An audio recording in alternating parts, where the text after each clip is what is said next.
भगवान की जय बोलिए। अनंतानंत सिद्ध परमेष्टि भगवानों की जय बोलिए। नेमिनाथ भगवान की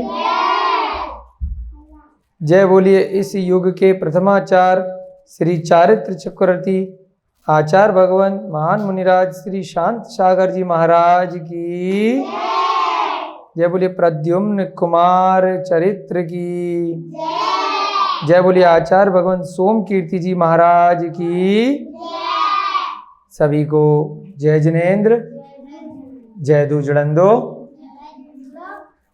हम सभी लोग प्रद्युम्न कुमार चरित्र का स्वाध्याय कर रहे हैं। किसका स्वाध्याय कर रहे हैं? प्रद्युम्न कुमार चरित्र का। आचार्य सोम कीर्ति जी महाराज द्वारा रचित यह ग्रंथ है। बहुत ही रोचक प्रसंग यहाँ पर इस ग्रंथ में पिछले कुछ दिन से चल रहा है। आज का स्वाध्याय प्रारंभ करने से पहले सभी लोग मिलकर के मंगलाचरण करेंगे। फिर आगे का स्वाध्याय हम सभी विधिवत जारी रखेंगे। सभी बच्चे लोग, बड़े लोग, जितने भी लोग यहाँ पर विद्यमान हैं, सभी हाथ जोड़ लेंगे और जिनको मंगलाचरण याद हो गया है वे मिलकर के शुद्ध उच्चारण करेंगे। मंगलम भगवान वीरो मंगलम गौतमो गणी मंगलम कुंद कुंदाध्यौ जैन धर्मो सुमंगलम सर्वमंगल मांगल्यम सर्व कल्याणकारकम प्रधानम सर्वधर्माणम जैनम जयतु शासनम जैनम जयतु शासनम जैनम जयतु शासनम। सर्वे श्रोतारः सावधानतया शृण्वन्तु। सभी श्रोतागण प्रतिदिन की भांति बहुत ध्यानपूर्वक स्वाध्याय को सुनेंगे। प्रद्युम्न कुमार चरित्र में प्रद्युम्न कुमार नामक जो जीव है, जो उस भव में उसका नाम हुआ। जैसे कि भगवान महावीर का जीव था, अंतिम भव में नाम उनका वर्धमान महावीर रहा। अंतिम भव के बाद में जो भी कथाएं बनती हैं उसी नाम से वह जानी जाती। भगवान राम का जो जीव था, तो अंतिम भव में उनका नाम राम रहा, पद्म रहा। उनका मूल नाम भगवान राम का पद्म था। तो इस प्रकार से पद्म या राम के नाम से वह जाने जाते हैं। उससे पूर्व के भवों में भी उनके कुछ न कुछ नाम रहे होंगे, परंतु वह वर्तमान में बुला दिए जाते हैं, क्योंकि अंतिम भव ही महत्वपूर्ण माना जाता है। जिस भव से उन्होंने अपने कर्मों का क्षय किया, जिस भव से वह मोक्ष लक्ष्मी को पधारे, सिद्ध भगवान। अब पुनः इस संसार में आएंगे ही नहीं, तो दोबारा उनका नामकरण तो होगा नहीं, इसलिए उसी नाम से वे जाने जाते हैं। तो यहाँ पर भी प्रद्युम्न कुमार चरित्र का नाम रखा गया है, क्योंकि अंतिम भव में उस जीव का नाम प्रद्युम्न कुमार था। उससे पूर्व के भवों में उस जीव के अनेकों अनेकों नाम अनादि काल तक रहे होंगे, परंतु मुख्यतः जिस भव से अब वह जीव अपने कर्मों का क्षय करके, पर्याय को त्याग करके आत्मा के रूप में अनंत काल के लिए सिद्ध शिला पर विराजमान हो गया, तो अंतिम भव में उनका नाम प्रद्युम्न रखा। तो उसी नाम से आज भी वह प्रद्युम्न जाने जाएंगे और भविष्य में भी जाने जाएंगे। अब पूर्व जन्मों में जीव वही है, आत्मा वही है, ध्यान रखिएगा। बस पर्याय बदल रही है, शरीर बदल रहा है। उस कारण से, उस पर्याय के कारण से कुछ ज्ञान पिछले भव का चला जाता है, कुछ नया ज्ञान उस पर्याय के कारण से आ जाता है, परंतु वह शरीर उस आत्मा के साथ जुड़ के रहता है, चिपक करके एकम एक होकर के रहता है। जब तक यह शरीर उस आत्मा में रहता है तब तक जो भी शरीर को कष्ट मिल रहे हैं ना, वो आत्मा तक जा पहुंचते हैं। भैया, जो भी आपके शरीर में गर्मी लग रही है, पसीना आता है ना, अभी भी आ रहा होगा अगर ग्रीष्म काल है, थोड़ा सा वर्षा ऋतु में, तो वह अब भाई आपने पूछा जैसे, तो संदेश किसने दिया? आत्मा तक पहुंच रहा है वह कष्ट, क्योंकि आत्मा शरीर से अभी जुड़ी हुई है। तो चाहे सर्दी गर्मी बरसात का कष्ट हो, रोग इत्यादि का कष्ट हो, बुढ़ापे का कष्ट हो, जन्म मरण का कष्ट हो, मृत्यु का कष्ट हो, किसी प्रकार से मानसिक वेदना है, तो मन भी क्या है? उस शरीर से जुड़ा हुआ है। उस कारण से वह आत्मा इस शरीर से भिन्न होते हुए भी, भिन्न है परंतु होते हुए भी कथनचित अभिन्न है। कथनचित लगा दिया। जब तक इस शरीर से चिपकी हुई है, उसके अंदर है, तब तक इस शरीर को जो भी कष्ट पहुंच रहे हैं उस आत्मा को पहुंच रहे हैं। ये कहते हैं शरीर में जो होता है आत्मा में, यही तो बताना चाह रहे कथनचित। जब तक, अनेकांत से,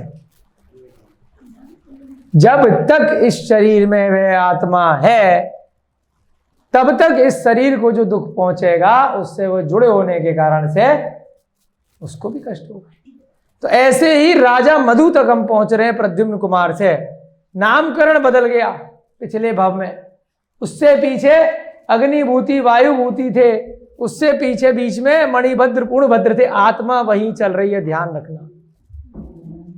बार बार शरीर बदल जा रहा है, कुछ स्मरण में रह रहा है, कुछ स्मरण से छूट जा रहा है, परंतु उसी आत्मा ने, वही आत्मा है, उसी आत्मा ने उस शरीर की पर्याय में जो पिछली पर्याय थी, कुछ कष्ट भोगे, कुछ भोग भोगे, कुछ सुख भोगे, कुछ दुख भोगे। तो दुख का कष्ट मिला, सुख का अनुभूति अच्छा लगा। आत्मा अलग नहीं है, उसी राजा मधु की वह आत्मा है जो पूर्व की पर्यायों में अब इस प्रकार से गलत भाव कर रही है। और उस मधु की आत्मा से पहले की पर्याय में वह आत्मा स्वर्गों में थी, देव पर्याय में थी, अनेकों अनेकों सुख भोगे थे। तो वहां पर यहां बताना चाह रहे हैं कि वह सुख कहने को तो शरीर ने भोगे थे, उसका वैक्रियक शरीर था वहां पर। स्वर्गों में औदारिक शरीर हमारी तरह हाड़ मांस का नहीं होता है, उस शरीर का अलग नाम दिया है ग्रंथों में। क्या नाम दिया है? वैक्रियक शरीर। उस शरीर में जिस प्रकार से यहाँ पे हमें पसीना आता है, पंखा चला दो, एसी चला दो, कूलर चला दो, उस शरीर की ऐसी बनावट होती है, उसको इस प्रकार के दुख सुख नहीं आते। वह शरीर अग्नि में भी निकल जाए तो जलेगा नहीं, कितना भी भयंकर सर्दी हो, कैलाश पर्वत जैसी भी, कोई फर्क नहीं पड़ेगा।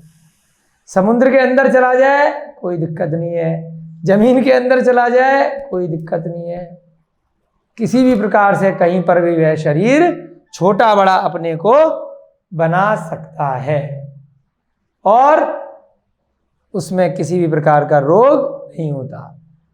सर्दी गर्मी बरसात भूख प्यास उस शरीर को नहीं लगती है।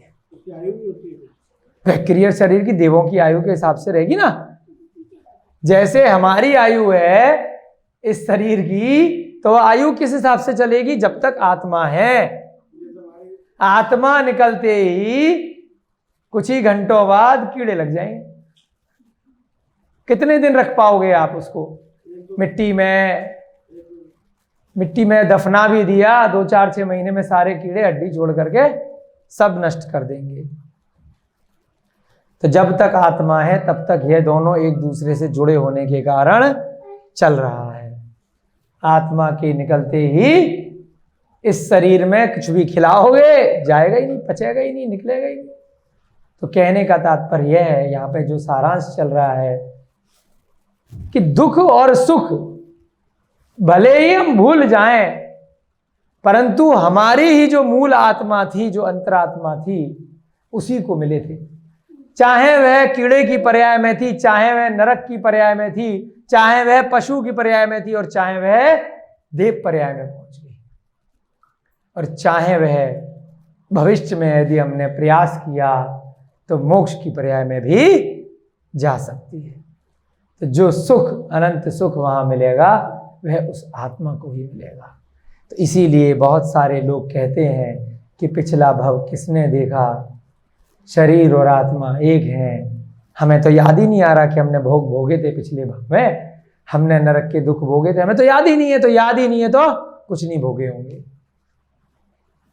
याद करो ना करो भोगे तो थे। क्या कह रहे हैं आप? इसीलिए तो बता रहे हैं कि याद आ जाएंगे तो सारे जीव मोक्ष चले जाएंगे, कोई भी यहां पर बैठा नहीं होगा। सब दीक्षा लेकर, संन्यास लेकर सारा संसार खाली हो जाएगा। इसीलिए स्वाध्याय बताया कि जो विश्वास करेगा उसी को मोक्ष होगा। विश्वास करने के बाद सम्यक दर्शन मिलेगा। सम्यक दर्शन के बाद में जब उसको धीरे धीरे सम्यक ज्ञान हो जाएगा, और सम्यक ज्ञान के साथ जब उसको अवधि ज्ञानावरणी कर्म का क्षयोपशम होगा, तो उसको आत्मा से ज्ञान हो जाएगा सारे पूर्व जन्मों का। फिर उसमें विश्वास न विश्वास करने का कोई ऑप्शन ही नहीं रहेगा। उसे अपने ज्ञान में पूर्व भव आ जाएंगे। अभी ज्ञान क्यों नहीं है, अभी याद क्यों नहीं है? क्योंकि अभी वर्तमान के बहुत सारे ज्ञान हमने अपनी आत्मा में डाल लिए कि वर्तमान में मुझे बहुत सारी भोग उपभोग की वस्तुओं की आवश्यकता है। मुझे पुत्र से, पुत्री से, पिता से, माता से, घर से, वर्तमान के जो साधन है उनसे मोह है। उनका ज्ञान हमने इस आत्मा पे भर लिया, तो उसको क्या बोला? आवरण। आपने अपने शरीर के ऊपर कपड़े चढ़ा लिए, तो लगा कि भाई सर्दी से बच गए। कपड़े के ऊपर भी जब सर्दी ज्यादा आ गई तो रजाई पहन ली और सर्दी से बच गए। उससे भी नहीं दूर हुई तो हीटर चला लिया और सर्दी से बच गए। तो आवरण चढ़ा दिया उस रजाई के अंदर। अब पता नहीं है, आपका क्या नाम है? मंजू जी सो रहे हैं, या आपका क्या नाम है? सुनीता जी सो रहे हैं रजाई के ऊपर, पता है क्या? अब बाहर से देखने वाले को क्या ज्ञान होगा इस रजाई के नीचे कौन है? तो शास्त्रों में उसका नाम दिया आवरण। ज्ञान क्यों नहीं है? क्योंकि हमने जो सम्यक ज्ञान था, जो मूल ज्ञान था आत्मा का, उसके अंदर पहले से केवल ज्ञान है, उसके ऊपर बाहरी आवरण चढ़ा लिया। तो जो जो वो आवरण हटता जाएगा उसको बोला क्षय उपशम। क्षय माने उसको क्षय करना, उपशम माने उसको दबा देना। जैसे जैसे उस आवरण को आप धीरे धीरे हटाओगे, पहले मोटी रजाई हटेगी, फिर जो ऊपर के ऊपर तक ओढ़े हुए घूंघट है, और ऊपर क्या होता है? बुर्का है, हेलमेट है, धीरे धीरे वो हटेगा। फिर धीरे धीरे शरीर आएगा, फिर धीरे धीरे शरीर हटेगा, तब वे आत्मा बाहर आएगी। उस आत्मा में केवल ज्ञान आएगा। केवल माने ओनली, ओनली ज्ञान। धीरे धीरे क्षयोपशम होगा, क्षयोपशम के बाद छायक हो जाएगा। छायक सम्यक दृष्टि, छायक ज्ञान। छायक ज्ञान को केवल ज्ञान स्वरूप ही बोला कि जैसे ही छायक ज्ञान होगा, क्षीण मोह सीढ़ी पर अब जाके आप गुड़ स्थान में आगे आगे बढ़ेंगे। छपक सीढ़ी, क्षीण मोह सीढ़ी, बहुत सारे 14 गुण स्थान में भैया जी ने पढ़े होंगे। तो धीरे धीरे जब गुण स्थान में आगे बढ़ेंगे, है ना, अन्यवृत्तिकरण, बहुत सारे अपूर्वकरण, ऐसे ऐसे करके वह श्रेणी जब बढ़ेगी तो 13वें गुण स्थान में जाकर के वह केवल ज्ञान प्राप्त हो जाएगा। उसके बाद सारा ज्ञान आ जाएगा।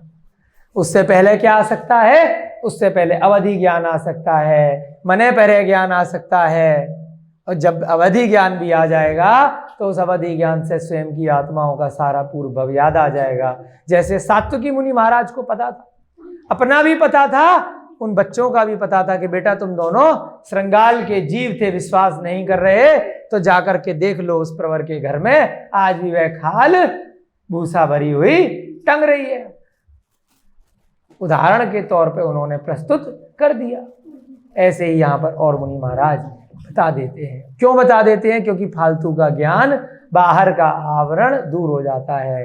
तो यहाँ पर बता रहे हैं उस राजा मधु को अवधि ज्ञान नहीं था कि मैं कितनी मेहनत करके उस स्वर्ग से क्या क्या करके आया हूं, कैसे कैसे मैंने 2 बार के मनुष्य भाव में 12 व्रत लिए, एक बार नहीं लिए। एक बार तो अभी मणिभद्र और पूर्णभद्र के रूप में दोनों भाइयों ने लिए, उससे पहले अग्निभूति वायुभूति के रूप में लिए, उसके बाद असंख्यात वर्षों की आयु तक उस स्वर्ग में भोगों को भोया। उसके बाद भी मैं एक तुच्छ स्त्री के मोह में, मनुष्य पर्याय की स्त्री है, लग रहा है बहुत सुंदर है, पता नहीं क्या मिल जाएगा यदि ये स्त्री मुझे मिल गई, कुछ नहीं मिलेगा, इस शरीर के भोग मिलेंगे, इसके अलावा कुछ नहीं मिलेगा। आत्मा में पाप कर्म का ही बंद होगा और इसके अलावा कुछ नहीं होगा। वह मंत्री समझा रहा है, उसके बाद भी नहीं मान रहा है। तो क्या हालत हो गई, आहार जल सब कुछ त्याग दिया। दीपक का उदाहरण दिया था, जिस प्रकार से दीपक में तेल डालते रहोगे, जिस प्रकार से इस शरीर में भोगते रहोगे भोजन, रोज कितने प्रकार के भोजन बताते हैं, 56 भोग खिलाते रहोगे, उदाहरण है 56 प्रकार के। बहुत जगह शादियों में 56 क्या 156 भी मिल जाते हैं। उसके बाद अगले दिन क्या होता है, जो लोग सोचते हैं सारे खा लें थोड़े थोड़े थोड़े थोड़े, 3-4 दिन के लिए बीमार पड़ जाते हैं। जो सारा थोड़ा थोड़ा, एक एक चम्मच, एक एक डोसा, एक एक चीला, न जाने कितनी सारी 50 तरह की मिठाइयाँ, सब थोड़ी थोड़ी खाने के बाद क्या हो जाता है। तो ऐसे ही जरूरत से ज्यादा इस शरीर के भोगों को भोगोगे ना,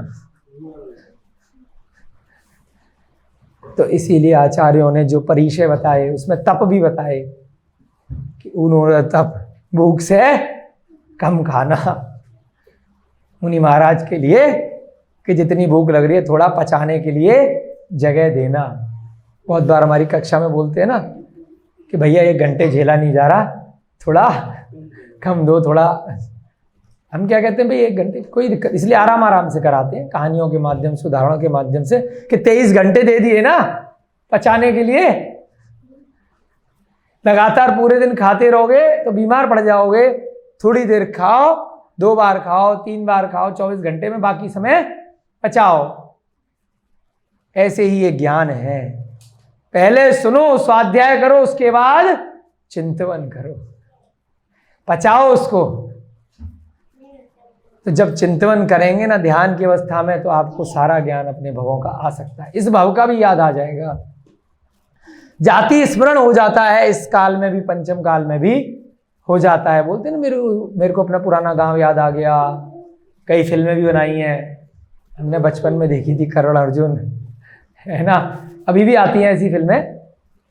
तो वो सब कहीं ना कहीं इन्हीं किस्से कहानियों से वर्तमान में कुछ लेखक कहानियां बना देते हैं, तो वे जाति स्मरण कहलाता है।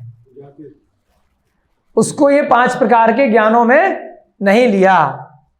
मति, श्रुत, अवधि, मने, पर्यय और केवल ज्ञान, ये 5 ज्ञान के प्रकार हैं। इनमें जाति स्मरण थोड़ा मति श्रुत से बीच में हो गया, अचानक से कोई निमित्त बन गया, उस घटना को देखते ही कुछ पूर्व भव की कुछ बातें याद आ गई, उस कारण से तुरंत कुछ निर्णय ले लिया कि भाई मैंने ऐसा किया था, अरे अरे अरे अब मैं नहीं करूंगा। जैसे उस प्रवर को जाति स्मरण हो गया था, इसी कथा में आया था ना कि मैं तो अपने पुत्र का ही पुत्र बन के इस घर में पैदा हो गया हूं। तो किसी घटना के कारण से, किसी स्थान विशेष के कारण से अचानक से जाति स्मरण हो जाता है। ऐसे एक ज्ञान आता है निमित्त ज्ञान, वो भी इन 5 ज्ञानों में नहीं होता कि कुछ घटना को देख करके, कुछ अध्ययन के माध्यम से निमित्त ज्ञानी। भद्रबाहु स्वामी निमित्त ज्ञानी थे कि एक बच्चे ने बोला बनारस में आहार लेते समय कि जाओ जाओ यहाँ से जाओ, तो उससे उन्होंने भांप लिया कि इसका निर्देश है कि 12 साल तक इस धरा पर अकाल पड़ने वाला है। निमित्त ज्ञानी थे, अंतिम श्रुत केवली थे। ऐसे ही बताते हैं विमल सागर महाराज थे, बहुत सारे आज के महाराज भी अवधि ज्ञानी नहीं भी हो पाते। तो आप आए हो तो अच्छा, आप ये मन में विचार लेकर के आए हो, आपकी ये समस्या है, आपके कहने से पहले ही बता दिया। तो ऐसे मुनि महाराजों से हम भी मिले हैं, आप भी मिले होगे। कैसे आ गया भाई, उनके पास तो कपड़े भी नहीं है, कहीं कुटिया में गुफा में बैठे हुए हैं, और आपके आते ही आपकी शक्ल देखती बता दिया। तो इसका मतलब इन ग्रंथों में कोई तो बात है, जो इनके बेस पे सम्यक दर्शन सम्यक ज्ञान लेके दीक्षा लेके मुनि महाराज बैठ गए, और उनके ज्ञान की अभी वर्तमान की तुलना में देखा जाए उनका श्रुत ज्ञान मति ज्ञान इतना जबरदस्त हो गया कि शक्ल देखती बता दिया कि अभिषेक जी, आपका नाम अभिषेक है, आप वहां से आए हो। वो आपके ऊपर कई बार कुछ परीक्षा नहीं कर रहे कि मैं बहुत ज्ञानी हूं, मेरी पूजा करो, मेरे आश्रम बनाओ, मेरे बट बनाओ, मुझे दान दो, मैंने तुम्हारा भविष्य बता दिया, भूत बता दिया, वर्तमान बता दिया, तो वो ज्ञान खत्म हो जाएगा। वो जनरली ही उनके मुख से उस ज्ञान से सुते निकल आता है, जैसे सात्विकी मुनि महाराज के मुख से सुते निकल गया था कि जब धर्म की चर्चा चली थी कि तुम दोनों को अपने पूर्व भव पता है क्या, किस प्रकार से श्रृंगाल के जीव से रस्सी को खाकर तुम इस मनुष्य पर्याय में आए और अब भूल गए। तो ऐसे ही कई जीव जो निमित्त ज्ञान उनको आत्मा के कल्याण के हेतु जब वो आगे बढ़े थे, उन्होंने अपनी कुछ कर्मों की निर्जरा कर ली, तो उनको निमित्त ज्ञान इत्यादि प्राप्त हो गए। उसके भेद प्रभेद हैं, उसके अंदर ही ये ज्ञान आ जाते हैं। ये शास्त्रों के अध्ययन से भी आ जाते हैं, जैसे ज्योतिष ज्ञान है, वास्तु ज्ञान है ना, ये भी ज्ञान है। हमारे आकाश गंगा के सारे जो अंतरिक्ष ज्ञान है, ये भी ज्ञान के विषय है। पढ़ाई से भी आ जाते हैं और आत्मा से भी आ जाते हैं, दोनों प्रकार से प्रत्यक्ष अप्रत्यक्ष रूप से आ सकते हैं। निसर्गज अधिगमज दोनों प्रकार पहले आपको बताए थे कि स्वयं से भी आ सकता है कर्मों के क्षय से, और किसी के सिखाए से भी आ सकता है, किसी ने पढ़ाया। तो यहां पर राजा मधु की चर्चा चल रही है, इसलिए चर्चा महत्वपूर्ण थी कि आप लोगों के मन में विकल्प आ सकता है कि इतने भोग भोगने के बाद में आखिर में भूल कैसे गया, और एक पर स्त्री के ऊपर धर्म के विरुद्ध कैसे आचरण करने लगा, कि वहां पर उसकी अवस्था ऐसी हो गई कि बस अब वह दीपक बुझने ही लगा, बस तेल की अंतिम बूंद शेष बची है, वह बाती बुझने को है। एक दिन एक विचित्र घटना हो गई। राजा मधु के जीवन रक्षा की आशा न देखकर कुटुंबी जनों ने उन्हें भूमि पर लिटा दिया कि अब बस खत्म माहौल, राजा गया, अंतिम सांसें ले रहा है, खत्म मामला। जब मंत्री को इस घटना का विवरण ज्ञात हुआ, जो मंत्री था उसे ही पता था कि इसका रोग का इलाज मेरे पास, इसकी चाबी मेरे पास है। जिस खजाने को ये ढूंढ रहा है, जो ज्योतिषी, जो वैद्य, जो कुटुंबी जन वहां चारों तरफ उसको घेर के पड़े हैं, उस दीपक में जो तेल डालना है वह तेल का पता बस मुझे है। ये राजा और किसी को लोक अपवाद से बता नहीं सकता। अगर किसी और को बता दिया तो वैसे मार डालेंगे, थू करके डंडे लगा के कि तू राजा होके इतने निकृष्ट गंदे कार्य कर रहा है, सोच भी कैसे लिया। तो इसलिए किसी और को तो बता नहीं सकता है। वहां पर बस अपने मंत्री को बता दिया था पहली और आखिरी बार। जब मंत्री को इस घटना का विवरण ज्ञात हुआ कि अब तो बिल्कुल मरण सैया मंगा ली है। वो क्या मंगाते हैं, वो आती है ना लकड़ी की बनाते हैं, अर्थी, उसके लिए अर्थी तैयार हो चुकी है, बस अब मरने वाला है। जब मंत्री को इस घटना का विवरण ज्ञात हुआ तो वह तत्काल उस स्थान पर आया। फाइनली अब अंतिम विदा देने के लिए, देखने के लिए पहुंच गया कि चलो भाई अब क्या करें। ये तो जाहिर है, सच में हमें लगा था कि मजाक चल रहा है, ये तो सच में ही हो गया इसका काम। तो इतनी बुरी है ये काम की अग्नि, इसलिए इतना ज़्यादा फोकस कर रहे हैं कि यह रोग है, ये कोई अच्छी चीज़ नहीं है। कि यदि आपको किसी से प्रेम हो जाए और उसके लिए पगला रहे हो, युवा लोग, कॉलेज के लोग, स्टूडेंट लोग, शादी होने के बाद बड़े अधेड़ उम्र के लोग भी पर स्त्री के चक्कर में या शादी होने से पहले अपनी स्त्री के चक्कर में जिससे कर लेनी है, पागल हो गए, सुध बुध खो गए हैं, तो अपना ही सत्यानाश कर रहे हैं, अपने कुल का नाश कर रहे हैं। जब मंत्री को इस घटना का विवरण ज्ञात हुआ तो वे तत्काल उस स्थान पर गया जहां पर राजा बेसुध पड़े थे। अब बिल्कुल मरने को, सांस रुकी पड़ी थी। विनय पूर्वक राजा को नमस्कार करवे सामने बैठ गया। बस जान बची थी। कौन आया? अच्छा, होती है ना जब मरने को होता है हॉस्पिटल में, हमने भी मिले हैं ना कई लोगों से, जब तो बस आ गए, अच्छा ठीक है, उन्हें मुंह से आवाज़ ही नहीं निकल रही है, सांस धीरे धीरे चल रही है, बस कब रुक जाए। राजा ने उसकी ग्रीवा में अपनी भुजाएं डाल दी। अब हल्के से उसकी जो ग्रीवा है कंधे में, मुझे बचा ले, बस तेरे ही आसरा है। एवं धीरे से जिज्ञासा की, हे मंत्री, मेरी मृत्यु होने पर ही तेरे चित्त का समाधान हो सकेगा। तू तभी खुश हो, जैसे होता है ना कि जब मैं मर जाऊंगी हे पिताजी तभी तुम्हें शांति मिलेगी, तभी उससे मेरी शादी कराओगे। तो पिताजी क्या करेंगे? कोई बात नहीं, देखी जाएगी, मरने से तो बचा लेते हैं, चल यहीं पे हॉस्पिटल में वरमाला डाल दे। है हे मंत्री, मेरी मृत्यु होने पर ही तेरे चित्त का समाधान हो सकेगा। तू मेरे को मरना ही तो देखना चाहता है, तभी तो तू इतने दिन से आया ही नहीं, मजे ले रहा है। वह चतुर मंत्री भी कुछ काल तक चिंतित रहा, सोचता रहा मन में कि एक तरफ धर्म विरुद्ध कार्य है और एक तरफ इसकी जान है,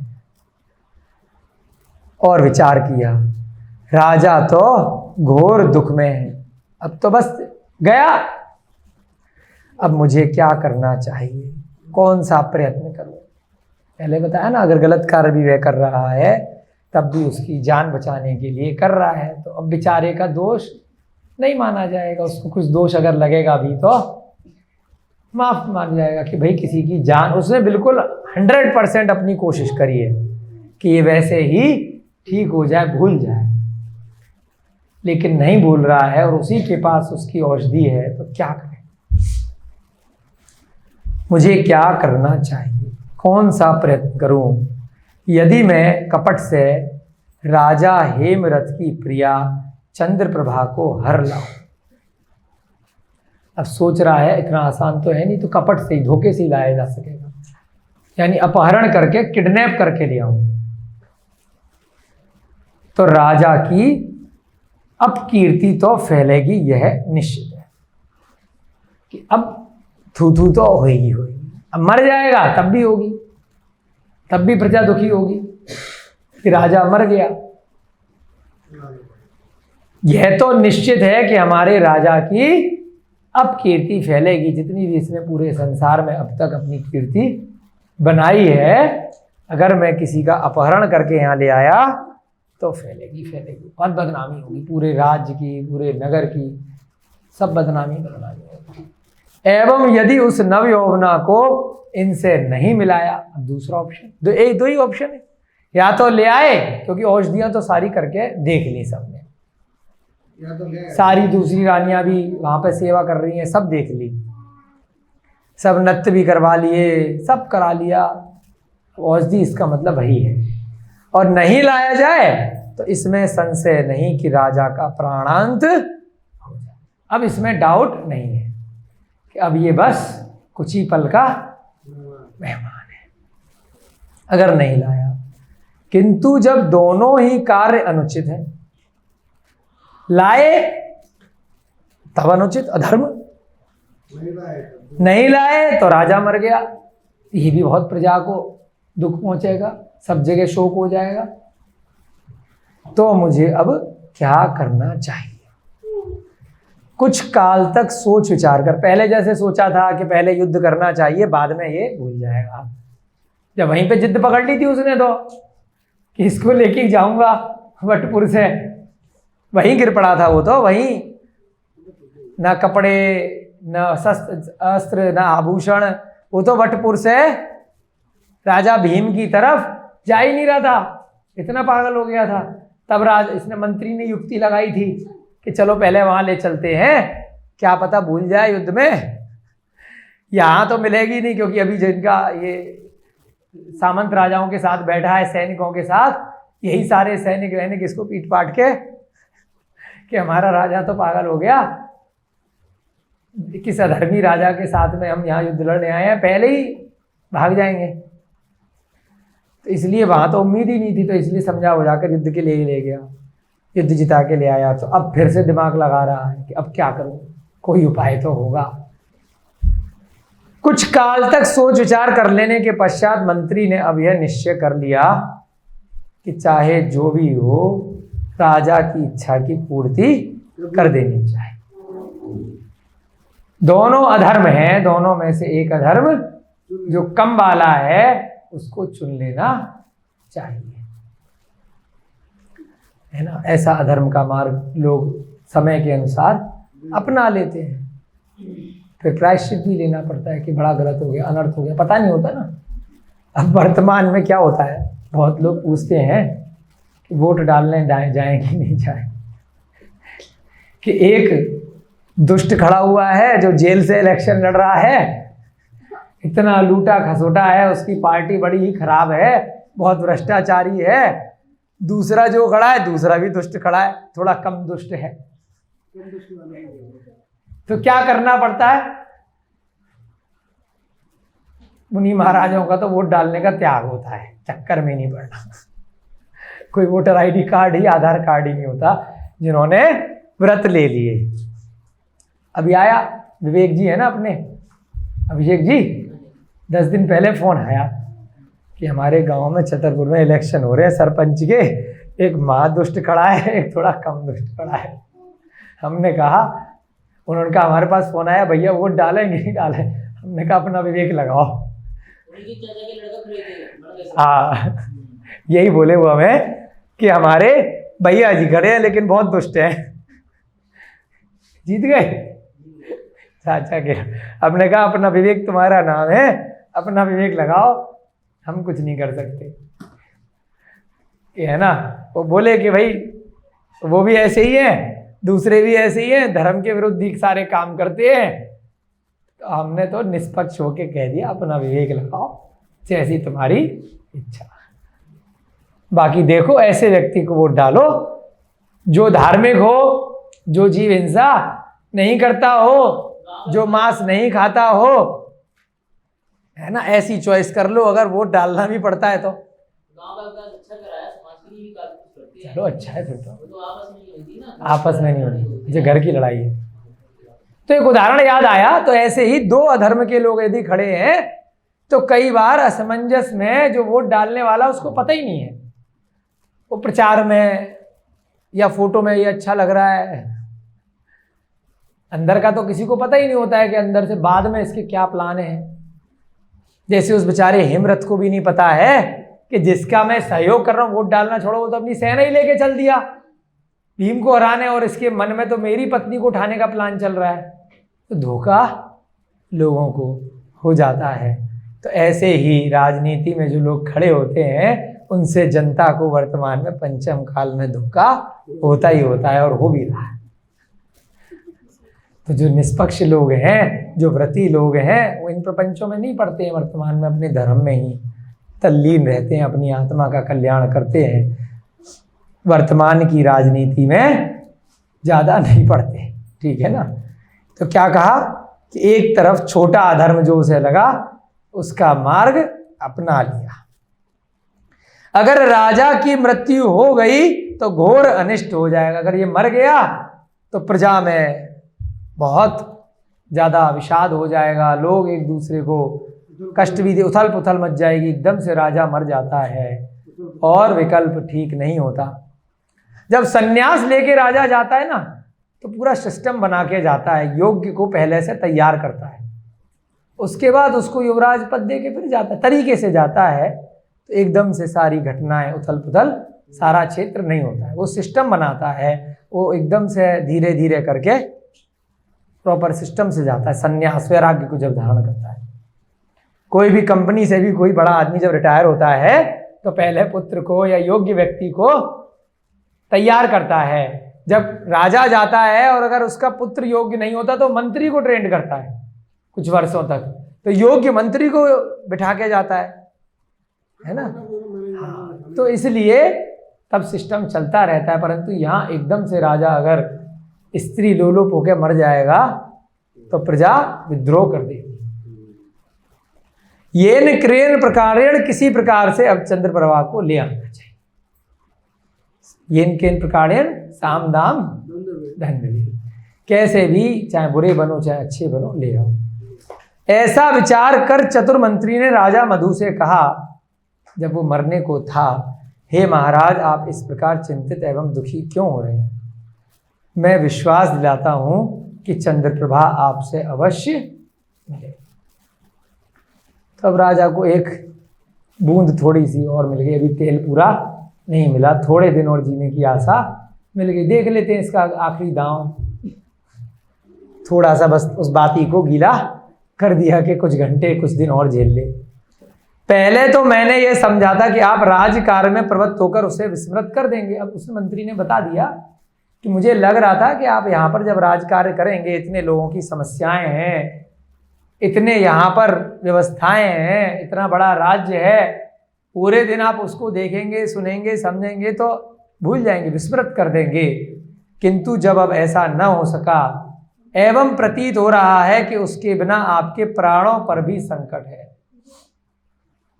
अब अंतिम में मुझे लग रहा है, फाइनली मुझे भी विश्वास हो गया कि अब आप गए। अब एक्टिंग कर रहे हो या नहीं कर रहे हो मुझे नहीं मालूम, क्योंकि जिस प्रकार से वहां पर बस भीड़ लगी हुई है, मरने को है, खा ही नहीं रहा है, तो सच में ही मरने वाला है। जब कई दिन से खाया ही नहीं है, पानी नहीं पिया है, तो ना मरे तो मर ही जाएगा। पहले जैसे करते ना, भूख हड़ताल करी, जंतर मंतर पे हुई थी बहुत दिनों तक, कुछ वर्ष पहले, तो कुछ दिनों तक हो सकता है एक्टिंग करी गई हो कि मेरे नाम पे ये बिल पास हो जाए, मुझे पद मिल जाए, मुझे मंत्री बना दिया जाए, मुझे प्रधानमंत्री बना दिया जाए, नहीं तो मैं बैठा हूं। और जब तक नहीं चली तो फिर भूख हड़ताल खोल ली।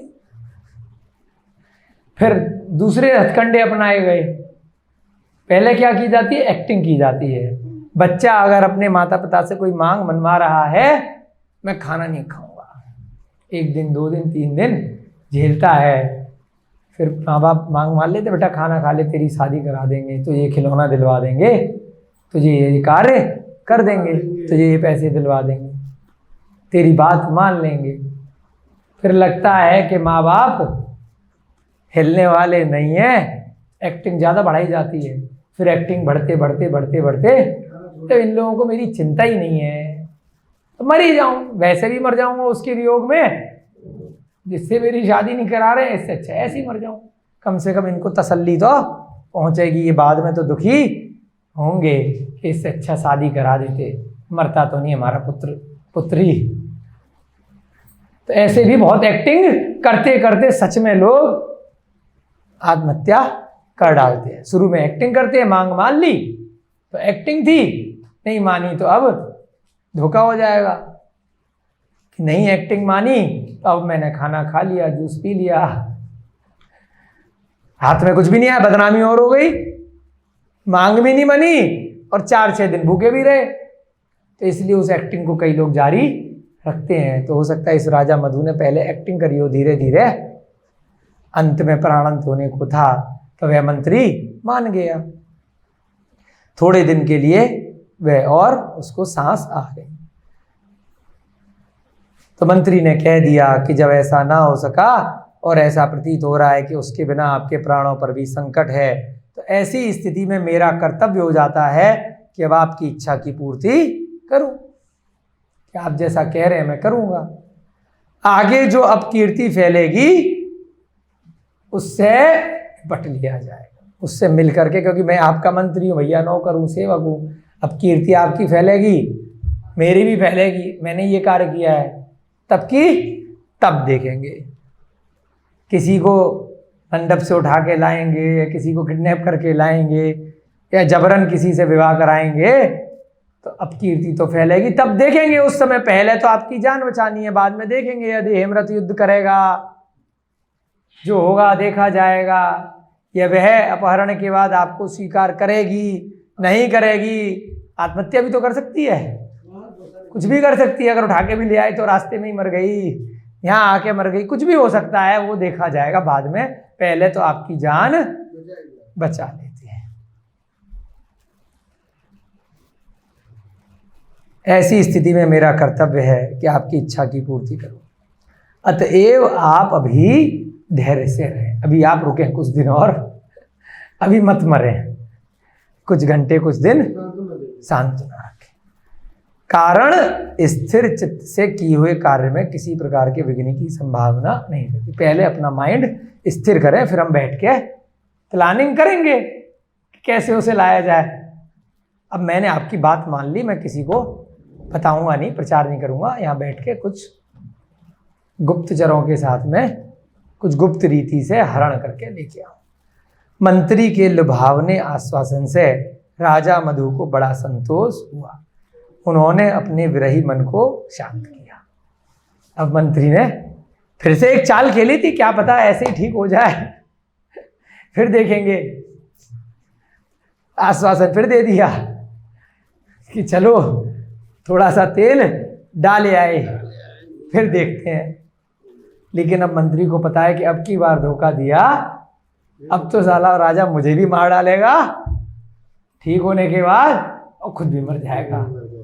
अभी इसको टेम्परेरी ठीक करते हैं। पहले तो इसको बोला कि स्थिर चित्त हो जाओ, अब आश्वासन दे दिया ना मैं ले आऊंगा, अब खाना खा लो, चलो। बोलते हैं ना पिताजी, मैं खिलौना ले आऊंगा, बेटा चलो खाना खाओ, पहले खाओ ना, बैठो, रोना बंद करो, है ना। रोते रोते तो खाना नहीं मिलेगा, मतलब जो चीज आपने मांगी है वह चीज नहीं मिलेगी। पहले बैठो तो सही, शांत तो हो, उसके बाद स्थिर मन से अपन प्लानिंग करते हैं। तत्पश्चात चतुर मंत्री ने एक आडंबर, अच्छा उसे लग गया कि ये 2-3 बार का ड्रामा हो चुका है, अब अगर नहीं किया फिर तो ये अब एक झटके में खत्म हो जाएगा, तो अब धीरे धीरे करके करते। चतुर मंत्री ने एक आडंबर यानी एक फिर से ड्रामा, एक नाटक रचा। उसने अनेक मित्र राजाओं को यह संदेशा भिजवाया कि आप लोगों को अपनी अपनी रानियों के साथ यहाँ शीघ्र आना है। जो भी सामंत राजा थे, जो भी उस युद्ध में मित्र बने थे, बाद में पहले आसपास के, कि सब लोग अपनी अपनी रानियों को लेकर के यहाँ आओ। एक संदेश भिजवाया। बसंत ऋतु में राजा मधु सपत्नीक अपने मित्र राजाओं एवं उनकी रानियों के साथ उद्यान में क्रीड़ा करने के लिए जाएंगे। अब अयोध्या नगरी का इतना सुंदर उद्यान है, तो आप सब लोग आइए, कुछ दिन यहाँ पर घूमेंगे फिरेंगे, मतलब होता है ना घूमने चलते हैं, ठंड का टाइम आ गया, हिल स्टेशन चलते हैं। अब राजा महाराजा भी बीच बीच में गर्मियों की छुट्टियां मनाने जाते हैं, है ना। कोई अपने धार्मिक क्षेत्र जाता है, कोई हिल स्टेशन जाता है, सबकी जगह अपनी अपनी अच्छी है, फिर भी थोड़ा मनोरंजन के लिए, जैसे आप लोग हम लोग सब लोग जाते हैं नानी के यहाँ, नाना के यहाँ, दादी के यहाँ घूमने जाते हैं। तो अब की बार राजा मधु का मन है कि आपने युद्ध में बड़ी सहायता करी थी, तो सब लोग हमारे यहाँ घूमने आइए। हाँ, लेकिन अपनी अपनी रानियों को लेके आना है, परिवार समेत आना है। नृपति मधु का आमंत्रण पाकर मित्र राजाओं को बड़ी प्रसन्नता हुई, क्योंकि उनके बड़े राजा थे, बुला रहे हैं। होता है ना कोई इंटरनेशनल मीटिंग होती है, बड़ी बड़ी यूएनओ की, यूएन की, है ना, वहाँ पर मीटिंग है, बड़ी इंटरनेशनल सेमिनार है, तो सारे देशों के प्रधानमंत्री भी जाते हैं, भागे भागे, अरे हमारा भी सम्मान होगा, सारे दूसरे राष्ट्रपति प्रधानमंत्रियों से मिलेंगे, घूमेंगे फिरेंगे, खाएंगे पिएंगे, कुछ चर्चा होगी, विदेशों में क्या चल रहा है, हमारे देश में क्या चल रहा है, एक दूसरे की समस्याओं का समाधान निकालेंगे, नेटवर्किंग होगी, मिलेंगे घूमेंगे, कोई दिक्कत नहीं। तो सारे राजा बड़े खुश हुए। वे अपनी अपनी रानियों को लेकर के अयोध्या पहुंच गए। चलो चलो चलो चलो, ये तो बड़ी अच्छी बात है, फ्री में खाने पीने को घूमने को मिलेगा बढ़िया से। सुललित अक्षरों में लिखकर एक आमंत्रण राजा हेमरथ को भी भेजा गया। हेमरथ कौन है? वटपुर वाले, चंद्रपुर वाले, उसके लिए बड़े स्पेशल शब्दों में स्पेशली लिखा गया। राजा मधु का निमंत्रण पत्र पाकर राजा हेमरथ को बड़ी प्रसन्नता हुई। अरे वाह,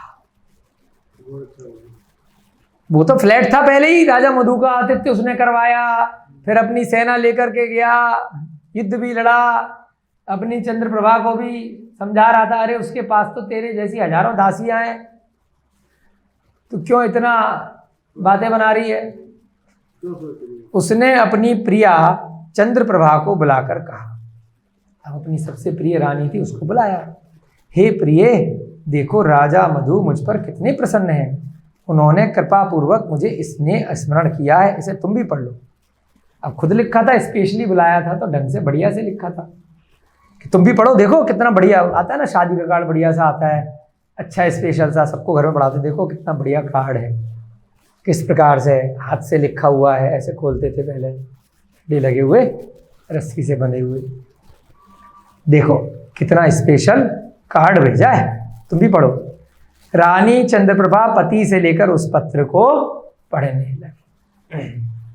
अब औरतों का सिक्स सेंस थोड़ा सा होता है, तो उसने पढ़ा, उसमें निम्नलिखित वाक्य लिखे थे, स्पेशली लिखा था, प्रिय राजा हेमरथ, तुम्हारी भक्ति से मुझे बड़ी प्रसन्नता है, तुम मेरे परम मित्र प्रिय हो, प्रिय मित्र हो, परम मित्र हो, स्पेशली लिखा है, तुम मेरे समस्त सामंतों में अग्रगण्य हो, जितने भी मेरे और राजा हैं अब सबसे सीनियर तुम ही हो, अग्रगण्य, मेरे समग्र राज्य को तुम अपना ही समझो, अयोध्या नगरी तुम्हारी है, तुम सबसे पक्के दोस्त हो मेरे, देखो कितना बढ़िया आतिथ्य किया था, साथ में गए थे, रानी से आरती उतारी थी, है ना, तुम मेरा राज्य अब और धोखा देने की कोशिश, तुम मेरे समग्र राज्य को अपना ही समझो, तुम्हें न तो संकोच करना चाहिए एवं न मुझसे भेदभाव रखना, किसी प्रकार का संकोच नहीं है, ये राज्य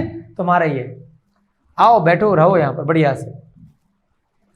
मैंने इस बसंत ऋतु में राज परिवार के साथ 1 मास तक क्रीड़ा करने का विचार, पूरे 1 महीने राज परिवार मेरा भी रहेगा, हम ज़्यादा टेंशन नहीं लेंगे, प्रजा के कामों की उनको मंत्रियों इत्यादि को दे देंगे काम संभालने के लिए, हमारा भाई भी है वो भी संभाल सकता है, और भी बहुत सारे लोग हैं वो संभालेंगे, अपन लोग बढ़िया से एंटरटेनमेंट करेंगे, उद्यान में रोज म्यूजिक संगीत, है ना, घूमना फिरना खाना पीना डांस करना, अच्छे से बढ़िया से 1 माह तक क्रिया करेंगे, क्रीड़ा, क्रीड़ा माने खेल कूद, आनंद के साथ बिना किसी कार्य की टेंशन के रहेंगे। अतएव तुम प्रेम भाव से अपनी प्राण प्रिया को लेकर यहां अवश्य पधारो। ठीक है, एक तो पहले लिखा प्राण प्रिया को लेकर के आओ, अन्य मित्र राजा भी अपनी अपनी रानियों के साथ यहां पधार रहे हैं, बाकी राजा भी आ रहे हैं, ऐसा डाउट मत करना कि अकेले तुम्हें बुलाया है ना। अब उसे लगा मधु को कि कहीं पता चले बहुत सारी रानियां किसी दूसरी को ना ले आए, है ना, पता चला सारे किए पर पानी फिर गया। अब आगे क्या लिख दिया, तुम्हें चंद्र प्रभा को लेकर अवश्य आना चाहिए, तो इसलिए क्लियर कर दिया, उसे लेकर तो जरूर आना, बाकियों को ले आओ ना ले आओ तुम्हारी मर्जी है, चंद्र प्रभा को लेकर जरूर आना, हमें नाम याद है, कहीं किसी के यहाँ जाते हैं तो कई बार वैसे भी नाम याद रह जाते हैं, रानियों के बच्चों के सैकड़ों जगह जाते हैं, किसी पे विशेष ध्यान रहता है तो उसका नाम याद रहता है। पत्र पढ़ने के पश्चात चंद्रप्रभा ने निवेदन किया, उसने कहा अगर तुमने कहा था कि उसकी हजारों दासियां मुझसे सुंदर है तो मेरा नाम से कैसे याद है, ध्यान ही नहीं देगा ना। 10 मिनट 1 दिन का तो आतिथ्य था, जिसके बाद उसे निकलना भी था आगे युद्ध के लिए, इतने सारे लोग, इतनी सारी सेनाएं, इतने सारे, तो मेरा नाम क्यों आदेश पे, कुछ दाल में काला है। मैं पहले भी कह रही थी ना कि मेरे से आरती मत उतरवाओ, तुमने मुझे इतना सौंदर्यवान होने के बाद भी 16 श्रृंगार करके उसकी आरती उतरवा दी, और भले ही उसने कुछ नहीं किया, मेरे को दाल में काला लग रहा है। चंद्रप्रभा ने तुरंत, स्त्रियों का सिक्स सेंस कई बार अनादिकाल से थोड़ा तेज होता है, थोड़ा मोह भी उनके अंदर ज्यादा होता है, रोती भी ज्यादा है, ईर्ष्या भी रहती है, मायाचारी भी रहती है, पर्याय की वजह से। ज्यादा खुश नहीं होना चाहिए। हम सब स्त्री रह के आए हैं गुरुजी, सारे की तरह ठीक है ना, आप भी स्त्री रहे हैं, हम भी रहे हैं। किसी कारण से कुछ पिछले भवों में कोई कार्य कर लिया जिस वजह से वे स्त्री भव का छेदन करके आज पुरुष बन गए। तो यदि कोई स्त्री स्त्री के स्वभाव को छोड़ देती है, मोह को छोड़ देती है, राग को छोड़ देती है, छल कपट किसी कारण से आ गया, रोना धोना छोड़ देती है, और उसके बाद शास्त्रों में आया यदि व्रत ले लेती है, फिर जाके अगर आर्यिका बन जाती है, छुल्लिका बन जाती है, तो कन्फर्म है कि वह अगले भव में पुरुष बनेगी। खुश कर जाओगे, तो वहां से अपना कल्याण कर सकते हैं। यदि दीक्षा नहीं भी लेती है तो उस भव में जो स्त्री के कारण से उसको दुख मिले हैं, मौका मिलता जो हर माह उसको दुख मिलते हैं, कष्ट मिलते हैं किसी न किसी शरीर के कारण से, उस दुखों को वो समता भाव से सहन करती है। मोह के जो दुख मिलते हैं, पर्याय के दुख मिलते हैं, तो वह भी छेदन कर सकती है, पुरुष पर्याय में जा सकती है। हम सब नपुंसक भी रहे हैं, स्त्री भी बने हैं, त्रियंच भी रहे हैं, और अगर घमंड कर लिया ना, अहंकार कर लिया, बन जाएंगे, वहीं पहुंच जाएंगे घूम फिर के। ठीक है, तो याद रखिएगा, किसी कारण से ही निर्ग्रंथ मुद्रा महाव्रती स्त्री उस शरीर के कारण, उस पर्याय के कारण इस भव से महाव्रती नहीं बन पाती, तो आर्यिका बन सकती है। आर्यिका बनने के बाद अगले भव में बन जाएगी, कोई दिक्कत नहीं है। इस भव से तो जो मुनि महाराज है पंचम काल में, वे भी मोक्ष नहीं जा सकते। यहाँ पर अवसरपणी काल के कारण से पंचम काल जो चल रहा है आर्यखंड के दोष के कारण, है ना, चतुर्थ काल में जा सकते थे, तो वो भी अभ्यास कर रहे हैं मुनि महाराज, तो माता जी भी अभ्यास कर सकती हैं आर्यिका बन के। दोनों के लिए बराबर ही है, कोई दिक्कत थोड़ी है। अब इतनी बड़ी बड़ी माता जी, ज्ञानमती आती, और ये ग्रंथ जो हम पढ़ रहे हैं विशुद्धमती आता जी, त्रिलोकपति, त्रिलोकपणति, त्रिलोकसार, सब माता जी नहीं तो लिखे हैं। अभी हम मिले थे यहाँ पे, वरदस्त सुनंदी माता जी आई हुई थी, क्या ज्ञानी माता जी हैं, उनका 3 लोक का विषय का ज्ञान, क्या जबरदस्त माता जी हैं, यंग है एकदम। यही सेक्टर 50 में पिछले साल शायद चतुर्मास किया था, 1-2 साल पहले, हाँ, ये है ना। तो माता जी होने के बाद भी ज्ञान की कोई सीमा नहीं है, ऐसा कोई जरूरी नहीं है। स्वाध्याय परम तप निर्जरा होती है, मति श्रुत ज्ञान बहुत आ जाता है। तो अब क्या बताया यहाँ पर कि उसने विशेष ऋतु पे चंद्रप्रभा का नाम लिख दिया, और चंद्रप्रभा का जो 6th सेंस था, जो छठा इंद्रिय थी, 5 इंद्रिय के बाद स्पर्श रसना ज्ञान, स्पर्श रसना घ्राण चक्षु कर्ण, ये 5 इंद्रियों के अतिरिक्त एक उससे भी बड़ी इंद्रिय होती है जो मन के साथ में छठी इंद्री, 6th सेंस, क्या निमित्त ज्ञान, कि इसने मेरा नाम स्पेशली क्यों लिखा, कुछ तो गड़बड़ है। पत्र पढ़ने के पश्चात चंद्रप्रभा ने निवेदन किया, हे स्वामी मेरे निवेदन पर विचार कर लें।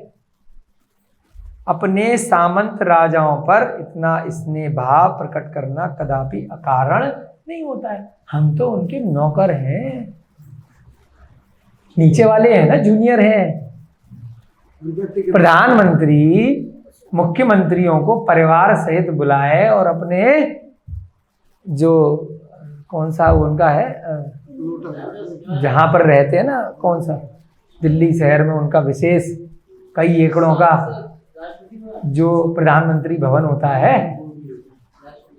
प्रधानमंत्री का जो आवास होता है, बहुत बड़ा आवास होता है। आज तक हमने भी नहीं सुना कि सबको बुला के वहां पर एंटरटेनमेंट कराए।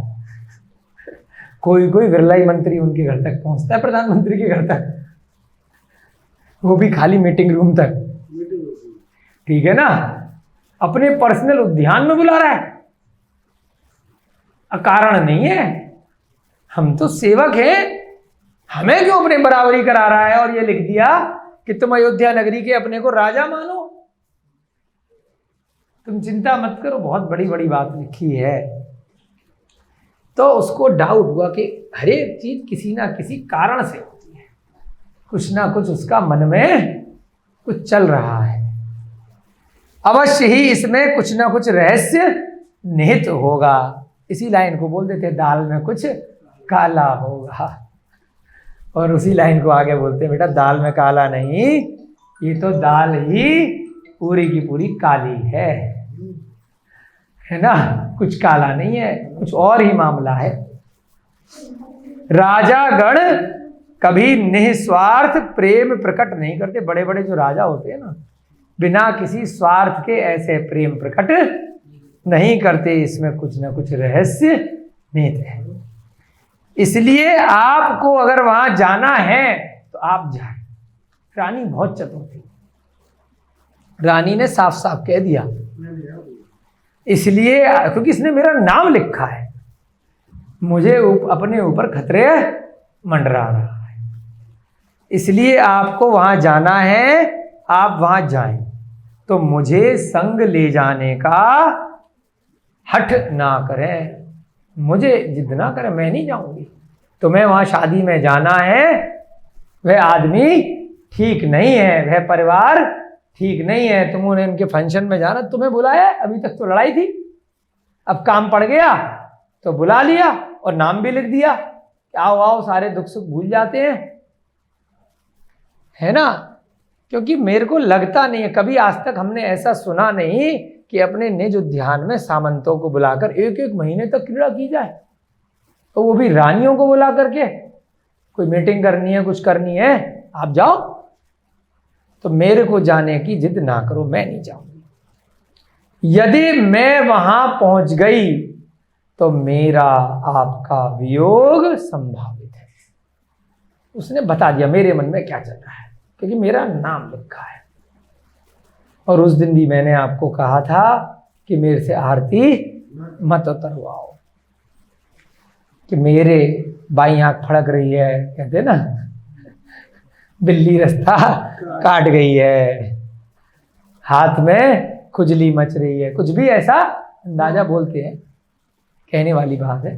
तो मेरा सिक्स सेंस निमित्त ज्ञान कह रहा है कि चूंकि मेरा नाम अलग से लिखा है, तो यदि मुझे जबरदस्ती ले गए तो बाद में मुझसे मत कहना। अपनी तरफ से क्लियर कर रही है कि अगर कुछ अनिष्ट हो गया तो मेरा आपका वियोग संभावित है। ये नहीं बोला कि होना ही होना है, मुझे ऐसा लग रहा है। चंद्रप्रभा के निवेदन पर राजा हेमरथ को विश्वास नहीं। अरे पागल, हजारों दासियां तेरी ऐसी, दिमाग खराब हो गए तेरे, पहले भी समझाया था तेरे को, है? उसने चंद्रप्रभा से कहा, हे मूढ़मते, हे पागल हो गई क्या, तेरा दिमाग खराब हो गया है, तू ऐसा कुवाच्य क्यों कह रही है? कुवाच्य कितना दुष्ट शब्द, दुष्टता बड़े शब्द, तेरे को शर्म नहीं आ रही? इतने बड़े राजा के लिए तेरे मन में भी बात आ कैसे गई? तो जैसी हजारों सुंदरिया तो राजा मधु की दासियां, फिर वही बात कह दी, तू उनके सामने पानी भरती है, दासियां हैं, झाड़ू पोछा लगवाती है, सेवा ससुरा करवाती है, हाथ पैर दबाते होंगे वो, है ना, महल में ऐसी बैठी रहती होंगी, तेरे जैसी हजारों, एक आदमी हजारों, तेरे हो गए दिमाग खराब। परंतु दूरदर्शी रानी ने उन्हें उत्तर दिया, क्योंकि उसको महिलाओं को कई बार कुछ चीजें आ जाती हैं। तो यदि जो पुरुष यहाँ बैठे हैं या सुन रहे हैं, यदि कभी ऐसा स्त्री कुछ हट करे ना, तो बात मान लेना, भले ही आपको लगे कि पागल है, क्योंकि दिक्कत क्या है, मान भी लोगे तो हो सकता है ना हो वो घटना, क्या दिक्कत है, कम से कम उसका डाउट था। तो बात मान लेना, स्त्रियों को उस पर्याय के साथ में ये विशेष वस्तु प्राप्त होती है। ऐसा है पर्याय के साथ, हमने और भी बहुत जगह ग्रंथों के आश्रय में पढ़ा है इस प्रकार से। स्त्री को कभी कुछ, इतना बड़ा राजा बुला रहा है, हाँ नहीं, वो डाउट तो बीमार है। शादियों में आप बहुत बार, अगर आपकी पत्नी अगर जिद कर ले मुझे नहीं जाना, क्या कहती हो? तबीयत खराब है, नहीं आई, कहीं मायके गई हुई थी, नहीं आई, क्या कर लोगे?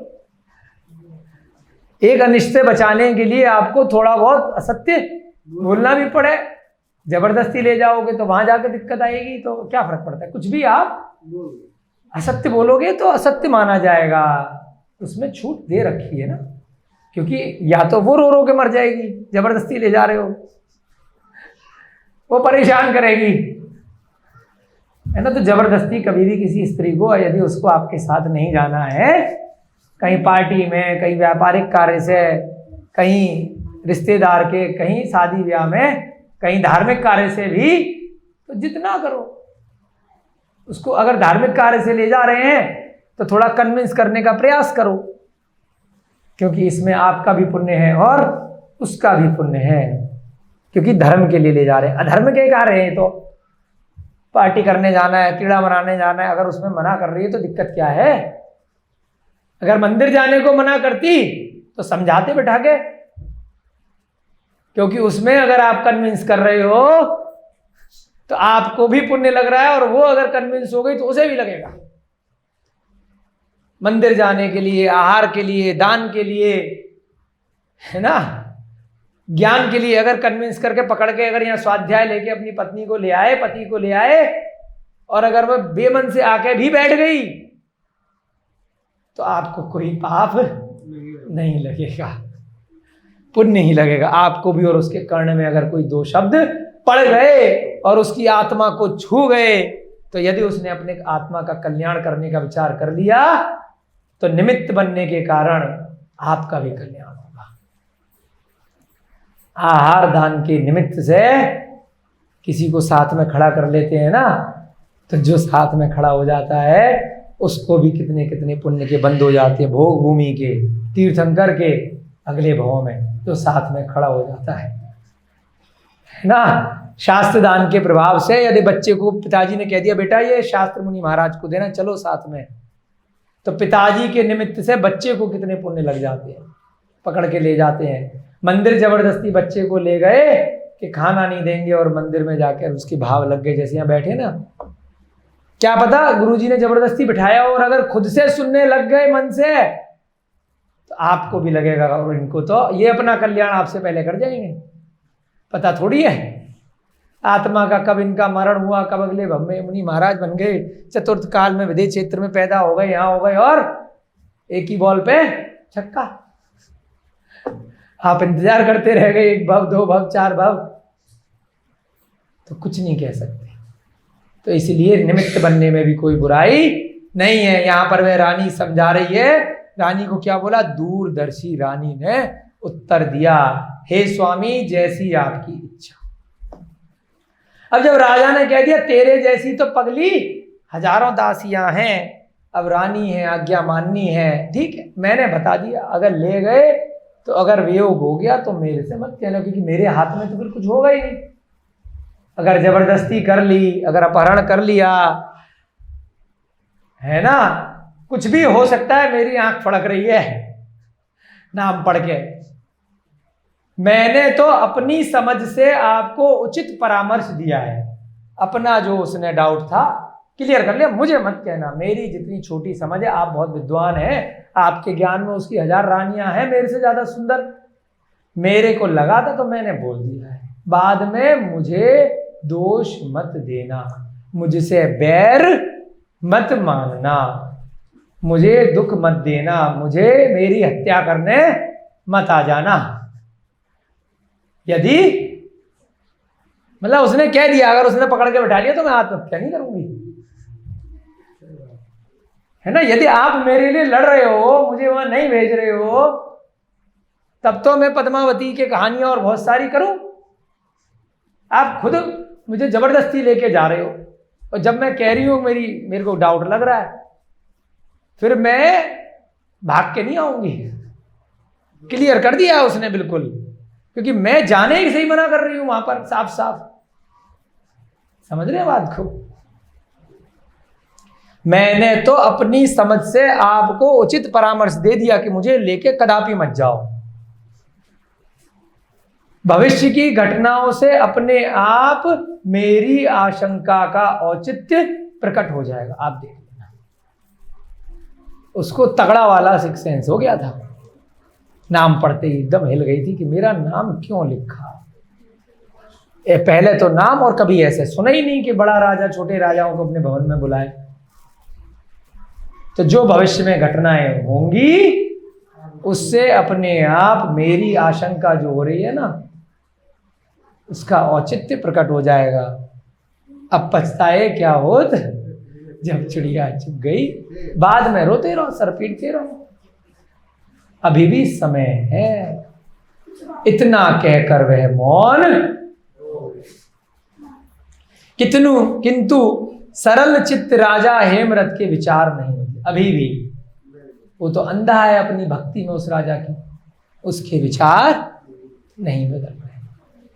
उसने कहा, हे प्रिय, शुभ कार्य में विकल्प ना करो। ये तो शुभ कार्य है, हमें वो राजा प्रसन्न होगा, हमें अयोध्या नगरी का राज्य देने की बात कर रहा है, अपने बराबर बिठा रहा है। नीचे वाले सारे जो और राजा हैं उनको मेरा जूनियर कह दिया कि मैं उनका अग्रगण्य हूं, तो वो तो पागल हो रहा है ना उस पद की इच्छा में कि मैंने राजा रघु के बराबर बैठूंगा। मुझे अपने साथ बोल रहा है कि तुम अयोध्या के राजा मानो अपने आप को, तो इसलिए वो पागल हो गया है। उसने क्या कहा, ये तो शुभ कार्य है, इसमें विकल्प मत करो, हमारा अयोध्या गमन अत्यंत आवश्यक है, अब तो तुरंत ही चलना चाहिए। इस प्रकार समझा बुझाकर राजा हेमरथ ने रानी चंद्रप्रभा को संतोष दिलाया एवं उसी दिन दास दासियों के साथ अयोध्यापुरी के लिए प्रस्थान कर दिया। अब राजा इतने लंबे उस पर जाता है, दास दासी बड़े बड़े राजा सारी सेना लोगों के साथ जाते हैं ना, रास्ते में कुछ जरूरत पड़े वहां पर भी अपने सेवकों से काम करा सकते हैं। प्रस्थान करते समय अनेक अपशगुन हुए। ये चीजें हो जाती हैं, ये भी एक ज्योतिष शास्त्र वास्तु शास्त्र में चीजें आती हैं, रास्ता काटना, ये होना वो होना है ना, तो थोड़ी देर के लिए करते हैं चीजें। तो अपशगुन, जब कर्म खराब होते हैं तो अपशगुन भी होते हैं। किंतु विनाश काले विपरीत बुद्धि के अनुसार राजा हेमरथ ने उस पर ध्यान नहीं दिया। विनाश काले विपरीत बुद्धि की कारण से ना उन अपशगुन पे ध्यान दिया। चंद्रप्रभा बार बार बोल रही है, उस पे ध्यान नहीं दे रहा है, अपने पद की लालसा से कि मुझे अच्छा मिलेगा। ऐसे कई बार बड़ी बड़ी कंपनियों में भी होता है। बड़ी बड़ी कंपनियों में जो बड़े बड़े पद पे लोग होते हैं वो भी पर स्त्री आसक्त हो जाते हैं। वो अपने जूनियर लोगों के साथ या अन्य के साथ में ऐसे कार्य करते हैं तो कहते हैं, अरे मेरे को बड़ा पद मिलेगा, मेरे को पैसे ज़्यादा मिलेंगे, मुझे अच्छी पोस्ट मिलेगी, है ना, तू पागल है, चल चलते, उन्होंने पार्टी में बुलाया है ना। हाँ, तो वो ये सब यहीं से उस समय राजा महाराजा होते थे। हाँ भैया कह रहे कॉर्पोरेट में होता है। तो ऐसे उदाहरण आज भी चलते हैं कि भाई अपनी मैडम को लेके आना, अपने उनको लेके आना, फिर उनकी नज़र गलत तरीके से पड़ जाती है।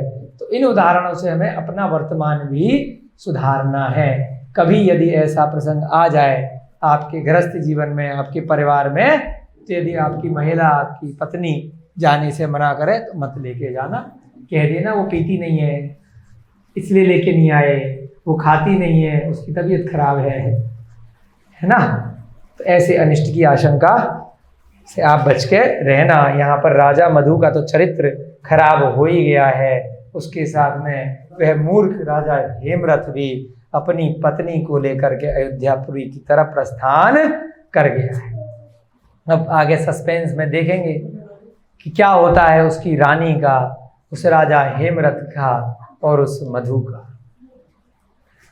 जय बोलिए भगवान महावीर स्वामी की, जय बोलिए आदिनाथ भगवान की, जय बोलिए जिनवाड़ी माता की, जय बोलिए इस युग के प्रथमाचार्य श्री चारित्र चक्रवर्ती आचार्य भगवान श्री शांत सागर जी महान मुनिराज की जय हो, प्रद्युम्न कुमार चरित्र की जय हो, आचार्य भगवान सोम कीर्ति जी महाराज की जय हो। सभी को जय जिनेन्द्र जय दो जुड़न दो।